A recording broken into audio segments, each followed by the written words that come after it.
Saya mau tunjukkan kebenaran ini. Bahwa Alkitab itu sempurna. Katakan amin. Kalau toh kita nggak bisa makan, Tuhan tetap bisa membuat kita memberkati orang lain. Bagaimana caranya? Jangan cuma amin dulu. Yang nggak punya ini jangan alasan. Lebih-lebih yang punya, kamu alasan lebih banyak dihukum. 2 Korintus pasal 8. Saya kagum kepada saudara kita di Makedonia. Ini gereja di Makedonia itu hebat sekali. 2 Korintus 8 ayat 1 dan 2. Biarlah firman ini menjadi nilai yang tertinggi dalam hidup kita. 2 Korintus 8 ayat 1 dan 2. Maaf, saya ngomong dulu. Kalau ada orang kaya lalu pelit, lebih baik jangan dengar khotbah ini, bisa stroke saudara nanti.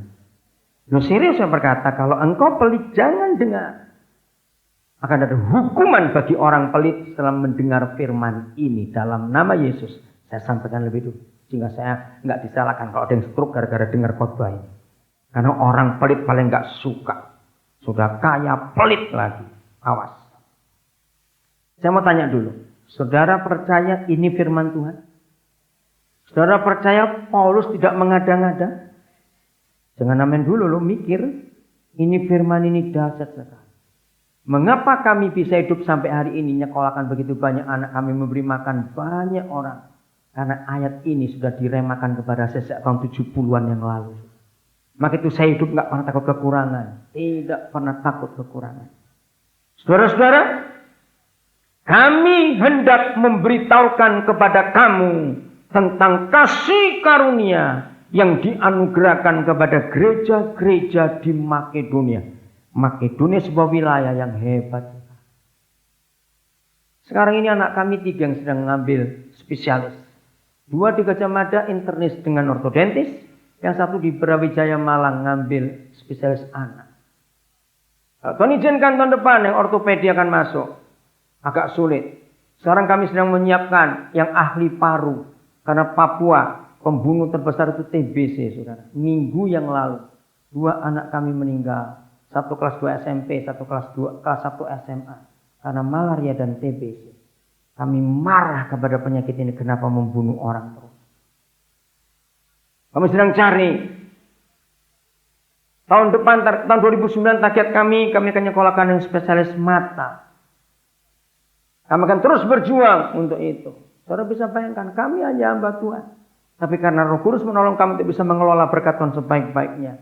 Sehingga terus kami akan berhenti untuk nyekolahkan itu. Sampai Papua dibebaskan dari kebodohan dan sakit penyakit itu. Jadi gereja-gereja di Makedonia itu hebat sekali dalam hidup mereka. Apa yang hebat? Lihat ayat 2. Selagi diapakan? Dengan, jangan lupa itu. Enggak cuma dicobai tok loh saudara. Dicobai dengan berat. Menurut saudara, dengar kata dicobai dengan berat itu sudah berat atau kurang berat? Jawab, sudah berat atau kurang berat? Sudah berat. Apakah Tuhan kejam kalau mereka begini lagi kondisinya dalam pelbagai penderitaan? Coba. Sudah dicobai dengan berat, numpuk lagi pelbagai macam-macam penderitaan. Tapi heran saudara, mereka bagaimana? Baca sama-sama. Nah, kan aneh. Sukacita mereka meluap. Maka itu saya tanya tadi, saudara percaya nggak ini firman Tuhan? Saya jawab iya. Saudara percaya Paulus tidak mengada-ngada? Saya jawab iya. Ini kondisinya. Mana mungkin orang-orang percaya dicobai dengan berat dalam pelbagai penderitaan. Sukacita mereka bisa meluap. Kan nggak masuk akal. Ketika anak SMP kami meninggal, belum pulang ke rumah, dibawa ke asrama masih rumah sakit. Kami dapat berita, 2 orang guru kami di Jayapura naik motor ditabrak orang mabuk. Istrinya kaki kirinya patah, tangan kanannya patah. Suaminya 3 tulang rusuknya patah. Betapa sulitnya menghadapi itu. Baru selesai itu, yang 1 anak SMP belum dikubur. 2 hari kemudian anak SMA kami meninggal.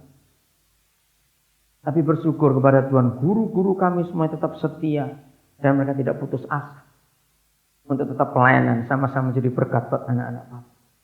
Dicobai dengan berat dalam berbagai penderitaan, sukacita mereka meluap. Ketika saya urusan dengan rumah sakit, dengan dokter di sana, kami pikir akan dirujuk aja ke Makassar atau ke Surabaya. Tapi membawa mereka sudah dalam keadaan kondisi parah begitu. Itu kalau berangkat satu pesawat harus nutup 18 seat. Karena satu pasien tidur itu 9 seat yang hilang. Kami mikir biayanya. Puji Tuhan mereka bilang enggak, kami di Jayapura saja. Minta hikmat Tuhan para dokter supaya diberi kemampuan untuk mengatasi itu. Di mana kapal? Tidak mungkin. Dari Jayapura ke Surabaya itu 5 malam 6 hari kapal, saudara. Mau bagaimana lagi naikkan orang sakit ke kapal, susahnya juga. Tapi mereka tetap setia. Belum selesai, lihat kondisi ketiga. Bagaimana? Dan meskipun mereka apa? Sangat miskin. Ini yang saya nggak bisa ngerti. Saya mau tanya kepada saudara. Ingat kita masih pada konsep sikap orang percaya. Tindakan orang percaya dengan 3 Yohanes pasal yang keberapa tadi? Saya lupa. 10? Oke. Ini pasal yang kelima. Saya mau tanya kepada saudara, apa bedanya miskin dan sangat miskin? Coba jawab. Apa bedanya? Miskin dan sangat miskin. Kalau miskin itu bagaimana? Kalau sangat miskin itu bagaimana? Ayo cepetan. Kalau miskin bagaimana? Masih mampu, betul. Kalau sudah sangat miskin, sudah nggak bisa apa-apa. Ayo kita baca kondisi yang fakta buat mereka. Kalimat terakhir ayat 2 kita baca sama-sama. 1, 2, 3. Namun mereka, ayo ulang. 1, 2, 3. Namun mereka dalam kemurahan. Kalau orang Jakarta bilang gila, gitu aja sudah. Bagaimana mungkin di dalam pencobaan yang berat, dalam berbagai penderitaan, lalu sangat miskin? Satu hari saya diskusi dengan beberapa orang tentang ayat ini.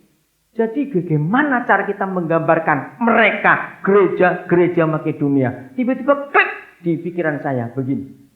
Kalau saudara pernah ingat pepatah bahasa Indonesia, menggambarkan orang yang malang, bukan orang Malang ya, orang yang malang, beda. Kasihan ada orang Malang di sini hari ini. Itu adalah sudah jatuh ketimpa tangga. Nah kalau saudara kita di Makedonia itu lebih, sudah jatuh ketimpa tangga, tangganya tangga besi. Belum sempat bangun digigit anjing, anjingnya rabies. Ngerti ilustrasi ini? Jadi kira-kira orang itu kayak apa? Dalam kondisi pencobaan berat, dalam berbagai penderitaan, dan sangat miskin. Maka itu mengapa saya awali dengan pertanyaan. Saudara percaya ini firman Tuhan? Saudara percaya Paulus tidak mengada-ngada? Karena buat logika saya pertama kali belajar, mana mungkin. Tapi firman ini luar biasa. Dan kami sudah mengalami. Hebat sekali Tuhan. Maafkan saya cuma cerita. Sejak Tuhan memakai kami untuk menyekolahkan anak-anak itu. Kalau dihitung saudara, yang S1. Dan saya sudah jadi guru di Papua, di Kalimantan, di Sulawesi Tengah. Kami punya puluhan sekolah. Di Papua saya sekolah kami sudah 32 sekarang. Itu anugerah Tuhan. Di Sulawesi Tengah ada 4. Di Kalimantan ada sekian belas yang ngitung lagi. Dari mana? Dari awal kami mulai menyekolahkan orang-orang itu. Kalau dipikir sekarang yang lulus sudah lebih dari 380 anak yang S1. Sudah. Itu anugerah Tuhan yang hebat. Karena firman ini. Maka itu kalau kami saja Tuhan bisa pakai untuk itu. Karena Tuhan berikan hikmat kami untuk bisa mengelola keuangan dengan baik. Apalagi yang kaya-kaya terus pelit, nemen kontrak. Dan itu aja sudah. Terlalu betul sudah. Lihat firman ini. Maka apa yang saya pelajari? Saya pikir gini. Papa, kalau mereka itu sudah sangat miskin.